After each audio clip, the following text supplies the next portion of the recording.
चारों तरफ पंकज उधास की चर्चा है। उनके जाने के बाद से उनके गाने सुने जा रहे हैं, उनकी गज़लें सुनी जा रही है। उनके बारे में तरह-तरह की बातें जो हैं, वो सामने आ रही है।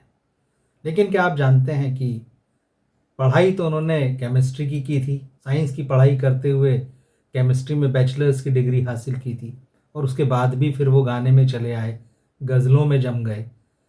क्या वजह थी इसकी? कौन उनकी प्रेरणा था? कौन से वो हालात थे कि जिसमें साइंस की पढ़ाई करने के बाद भी जो है वो म्यूज़िक में चले आए और बाकी तो खैर इतिहास है ही। इन सब बारे में जो है आज हम इस वीडियो में आगे बातचीत करेंगे। फ़िल्म क्रिटिक हैं, बॉलीवुड फ़िल्म म्यूज़िक के एक्सपर्ट हैं डॉक्टर राजीव विजयकर। उन्होंने एक बड़ा जानकारी परक और अच्छा आर्टिकल लिखा है बॉलीवुड हंगामा में। उसको अगर आप पढ़ेंगे तो उसमें भी आपको ये तमाम चीज़ें मिलेंगी जो मैं बता रहा हूँ और कई और भी चीज़ें मिलेगी। तो जैसा कि मैंने कहा कि पंकज उधास जो थे उन्होंने बैचलर्स जो है वो केमिस्ट्री में किया और उसके बाद जो है वो म्यूज़िक में आ गए। दरअसल इसके पीछे जो वजह थी वो उनका म्यूज़िक का प्यार था। उनकी फैमिली जो थी वो पूरी म्यूज़िक से जुड़ी हुई थी। उनके पिता संगीत से जुड़े थे। उनके 2 बड़े भाई थे। मनहर उदास का नाम आपने सुना होगा, निर्मल उदास का नाम सुना होगा। तो ये एक म्यूज़िक फैमिली थी और जब उनके बड़े भाई जो है संगीत में कुछ कर रहे थे, तो ऐसे में बहुत स्वाभाविक था कि पंकज उधास भी जो है वो इसी तरफ आते। लेकिन एक समय था जब उनका मन था कि केमिस्ट्री की पढ़ाई करने के बाद जो है वो केमिस्ट्री की फील्ड में ही करें कुछ आगे काम। मगर घर में संगीत का माहौल होने की वजह से ख़ास तौर पर पंकज उधास को जो है बेगम अख्तर का संगीत और बेगम अख्तर की आवाज़ जो थी वो आकर्षित करती थी। वो उनको सुनते थे। उन्हीं को सुनकर उन्हें लगता था कि मुझे भी गाना चाहिए।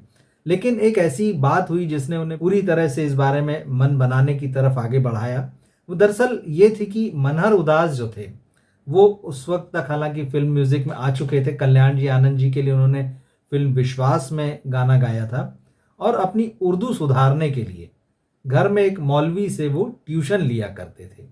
तो जब मौलवी साहब जो थे उर्दू पढ़ाते थे मनहर उदास को, जिससे कि उनकी भाषा जो है जिससे उनके उच्चारण जो हैं वो बहुत बेहतर हो सकें, साफ़ हो सकें, पंकज उधास भी इसे सुनते रहते थे। और जब पंकज उधास ने मौलवी साहब की उर्दू सुनी, तो उनका जो है इस भाषा के प्रति आकर्षण बढ़ा और उन्हें लगा कि ये भाषा जो है वो सीखनी चाहिए। तो धीरे-धीरे इस भाषा के लिए उनका प्यार और फ़ैसिनेशन जो बढ़ा, उसने ही उन्हें आगे जो है वो संगीत की तरफ बढ़ाया और फिर उन्होंने ये तय किया कि वो ग़ज़ल की फ़ील्ड में जो है अपना करियर बनाएँगे। तो निश्चित रूप से ये था कि उनके दिमाग में फ़िल्में कहीं नहीं थी, वो ग़ज़ल गायक बनना चाहते थे। लेकिन क्योंकि वो फ़िल्म संगीत के परिवार से आते थे और फ़िल्म इंडस्ट्री में जान-पहचान थी, तो पंकज उधास की जब आवाज़ सुनी म्यूज़िक डायरेक्टर उषा खन्ना ने, उषा खन्ना जो है तमाम नई प्रतिभाओं को जो है वो मौके दिया करती थीं। तो 1972 में उन्होंने फ़िल्म कामना में एक गाना पंकज उधास से गवाया, तुम कभी सामने आ जाओ।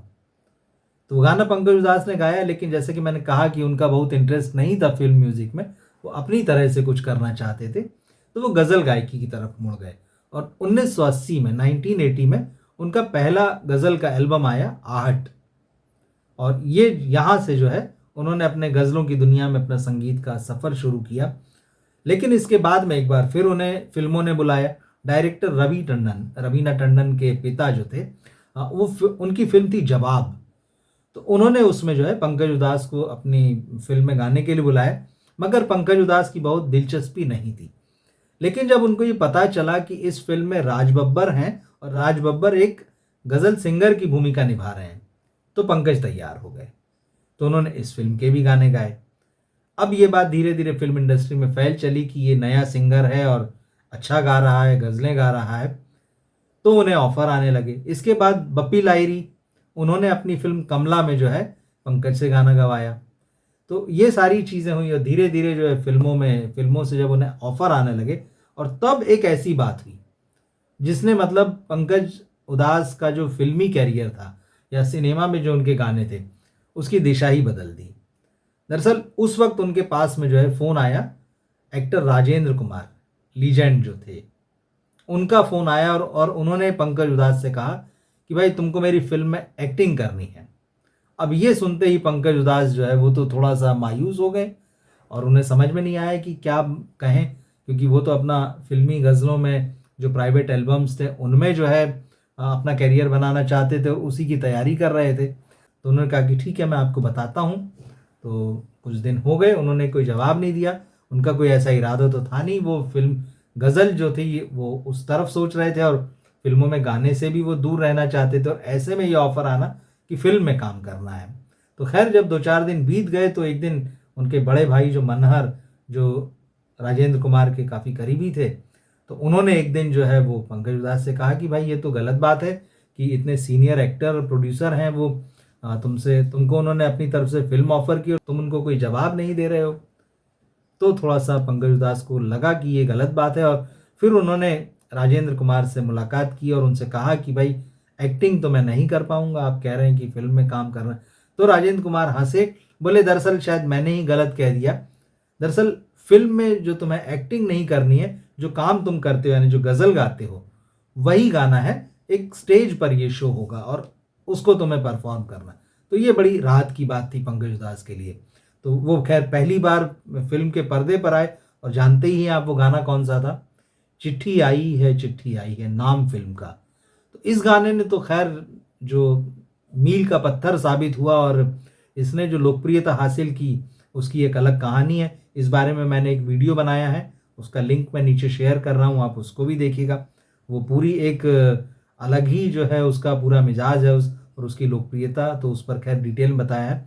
तो ये सारी चीज़ें थी। यहाँ से जो है पंकज उधास का जो सफ़र था, चाहे वो फ़िल्मों में हो चाहे या गैर फ़िल्मी संगीत में हो, 60 से ज़्यादा उनके सोलो एल्बम आए।